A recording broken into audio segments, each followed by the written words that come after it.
Yeah, Minnesota. It's a team that's playing really, really well right now. Um, a very solid team. A team that has a very special player, Reynoso, that we need to be aware of him all the times.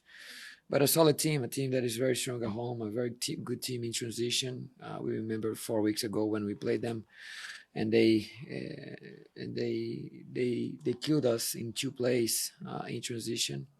So it's fresh in our memories. I think we all know what we're gonna face it. Going north in Minnesota. I think um, we coming off a good result, considering all the factors, and we just gotta keep building this momentum that we're riding right now in order to get better results. I think it's on our hands, as I said last time, and then we just gotta keep going. Thank you for that. We'll open it up to questions. If you guys have questions, use the raise my hand option. Start with Victor. Go ahead. Okay, Paulo. Obviously, you guys are still chasing the playoffs. What else can you say about the value of the remaining 8 games for the rest of this season? Um, I think we're very focused in this season. I think there's a lot to play for. I think uh, until I said last week, and I'm gonna keep saying until there's a person that showed me proof that we out of the playoffs, then we're gonna probably shift the focus for something in the future. But I think the most important thing that we're still in a race, and we're gonna be taking game by game, not only to be better on the field, to be more competitive, more consistent with the things that we're doing, but in order to achieve the goal that is still in reach. It's difficult. It became a little bit harder, but I can guarantee you, with the group of players that we have in the locker room, we'll not give up until that happens. Quinones finally joins the team. Astro mentioned him as a player that was going to help push for the playoffs. What can you tell us about what you've seen from him this week, from the player, his ability and possibility of contributing starting on Saturday? Yeah, Nelson is a different player that we with different qualities that we have in our roster. I think he only is only his first week of training, so he's just getting acclimated and adapted to the way that we want to play. A player with very explosive player, very attacking oriented. So we'll see. I will see how this week goes, and see how he handles himself in terms of fitness, and we're gonna assess that in order to see if he can help us on this Saturday or not. You were obviously brought in for your experience working with younger players. I wanted to ask you, what's your evaluation of the pipeline from the academy, Dynamo 2 up to the first team? From what you've seen this year, maybe in comparison to Kansas City, since that's obviously some experience you have, but just, why has this team struggled to have more MLS ready players?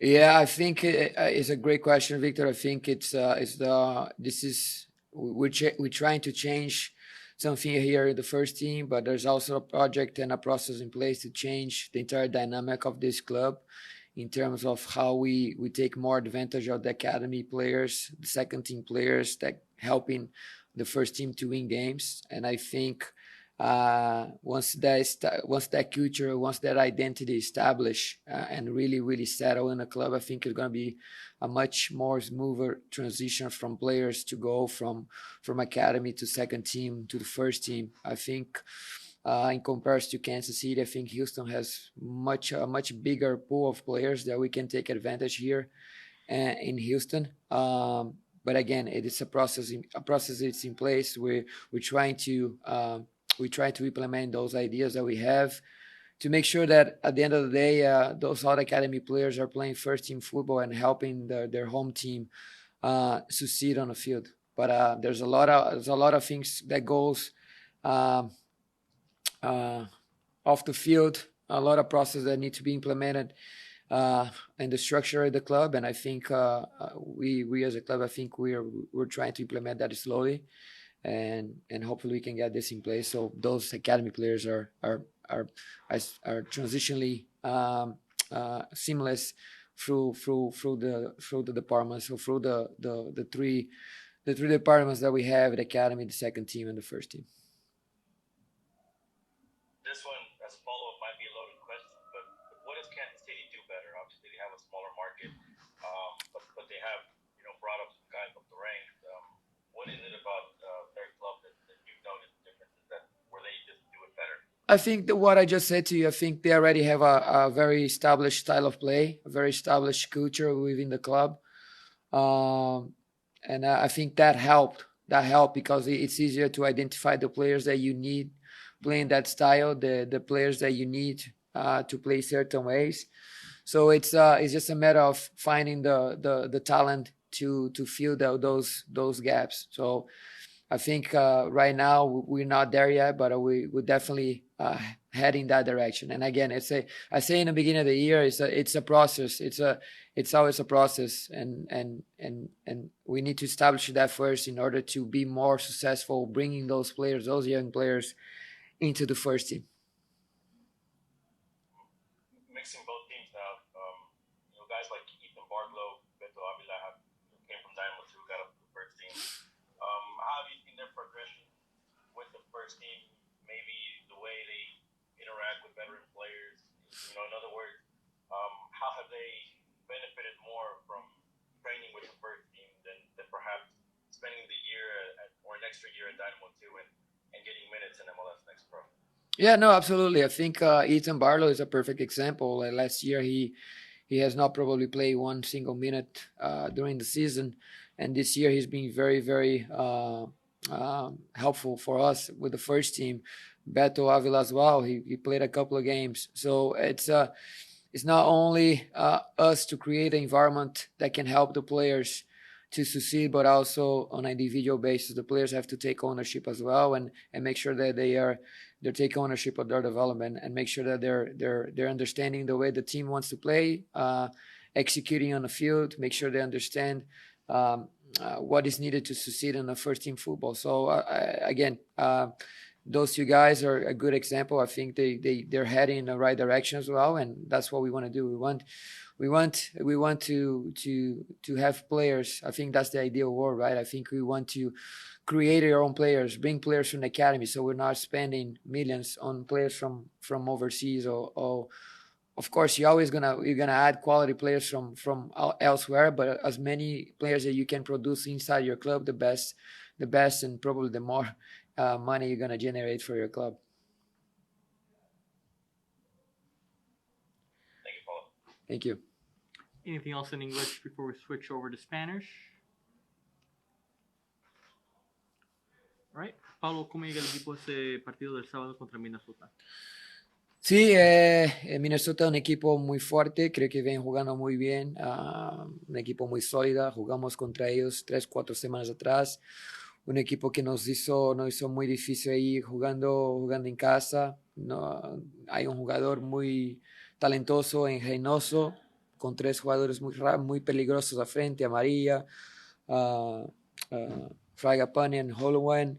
So, es un partido que yo creo que va a ser muy difícil jugando ahí en Minnesota, pero el equipo creo que entiende mucho bien lo que trae de peligro Minnesota, pero nosotros tenemos que ir ahí a buscar resultados. No tenemos muchos juegos restantes, tenemos que buscar siempre resultados, buscar puntos, porque es que nos falta ahora al final de temporada. Y Darwin, ¿cómo llega el equipo a ese partido, el segundo fuera de casa, en esa etapa donde el equipo está buscando puntos? No, bueno, llegamos con la urgencia, obviamente, de sacar un buen resultado. Sabemos que venimos de un empate muy difícil, complicado, en un lugar muy difícil de rescatar puntos como lo es Colorado. Y yo creo que esa motivación todavía está en el grupo. Todavía está la motivación de que salimos con vida de ese partido, y ahora pues vamos a un nuevo reto, vamos a Minnesota, y bueno, la mentalidad del equipo es buscar los 3 puntos a como dé lugar. ¿Qué cifra del equipo uno donde, pues, como dices tú, que estaba buscando el partido hasta el final y pues consiguió ese empate de la manera que lo consiguió? Sí, yo creo que más que todo las ganas de cada uno de los jugadores de levantar prácticamente el nivel, de subir prácticamente de nivel, de tener la oportunidad de entrar a playoff.